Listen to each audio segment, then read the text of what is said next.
आजच्या जिल्हा परिषद आणि पंचायत समितीच्या निवडणूक होऊ घातल्या आहेत. माझगाव जिल्हा परिषदमध्ये आमच्या सर्वांचं आदरस्थान, आमच्या सर्वांचं नेतृत्व, रेश्माताई यांच्या नेतृत्वाखाली ही निवडणूक लढली जात आहे.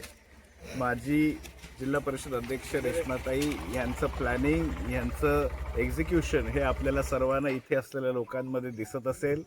आम्हाला मिळणारं समर्थन, आमचं तिकीटपासनं सर्व गोष्टींमध्ये त्यांनी आमच्या सर्वांना मदत केली आहे.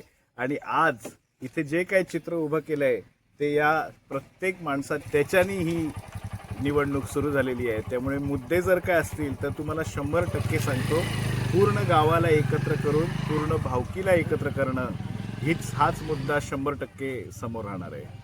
स्वर्गीय भाई सावंतांची तिसरी साहेब सावंतांनी पेरलेलं काम, विकासभाईंनी त्यांचे विचार जे पुढे नेण्याचा प्रयत्न केला, त्या प्रेमापोटी इथे आज ही सर्व लोक जमलेली आहेत.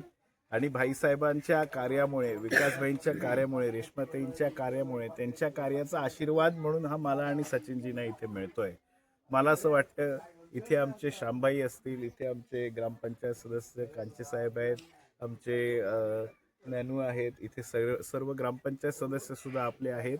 मला खरोखर असं वाटतं की या सर्वांची साथ जर असेल, सर्व माझ्या जाणत्यांची साथ असेल, तर मला 100% तुम्हाला सांगतो की या पुढच्या काळात सुद्धा भाईसाहेबांचं, विकासबाईंची आणि रेश्माताईंची विचारधारा ही आम्ही पुढे घेऊन जायचं काम करणार, हा तुम्हाला नक्कीच शब्द देतो.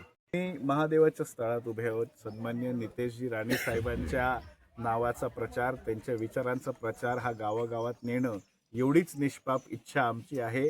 वैभव पदांचं हे काय असतं हे आम्हाला सर्वांना माहिती आहे. माजी जिल्हा परिषद सदस्य अध्यक्ष आमच्या बाजूलाच उभे आहेत, पण असली कुठचीही मनशा आमच्या मनात नाही.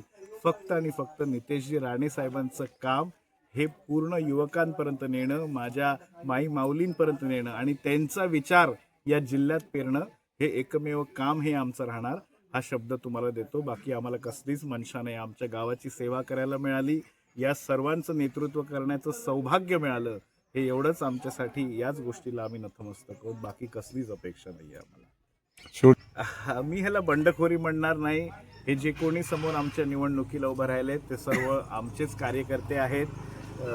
आणि मी कोणाचं नाव घेऊ इच्छित नाही. पण 100% तुम्हाला सांगतो, तुम्ही रस्त्यावर जेव्हा माझगावमध्ये फिराल, चराठ्यात फिराल, ओटवण्यात फिराल, सरमळ्यात फिराल, तुम्ही इकडनं जाऊन सोनुर्ली आणि वेत्तेत सुद्धा फिराल, तेव्हा तुम्हाला 100% सगळे लोक सांगतील की हे सर्व कार्यकर्ते हे सगळे एकत्र असतात आणि येत्या तुम्हाला दिवसांमध्ये त्याची प्रचिती 100% दिसेल. त्याचं काम करतोय. माझ्यासारख्या सर्वसामान्य कार्यकर्त्याला आज पक्षाने विश्वास टाकला, तिकीट दिलेलं आहे.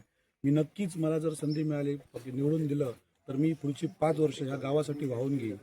सोनुर्ली, वेती आणि माझगाव हे माझा मतदारसंघ आहे. मी प्रत्येक सर्वसामान्य कार्यकर्त्याचा मी एक प्रतिनिधी म्हणून इथे काम करतोय, सर्वसामान्य माणसाचं प्रतिनिधी म्हणून काम करतोय. कारण कुठली राजकीय वारसा नसलेलं असं आमचं कुटुंब होतं. त्याच्यातून मी माझी